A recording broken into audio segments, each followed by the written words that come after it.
মান সম্মান রাখলে না তুমি আর আমাদের মেয়ে দেখে চিল্লামিল্লি। হ্যাঁ, তুমি না ছেলে মানুষ, মেয়ে দেখে চিল্লামিল্লি করলে কেন? আমি তোমায় বলছি মিঠু, মেয়ে দেখলে চিল্লামিল্লি করতে হয়? চুপ করে থাকা যেত না?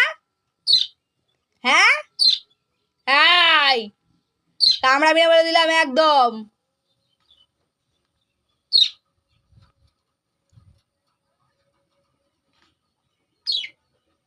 গলার জোর শেষ হয়ে গেছে সব মেয়ে দেখে? হ্যাঁ, গলার জোর শেষ হয়ে গেছে? আর কথা বলছো না কেন? মেয়ে দেখে তো চিল্লামিল্লি করছিলা, আবার বডি ফোলানো হচ্ছে। বডি ফোলাচ্ছ কেন?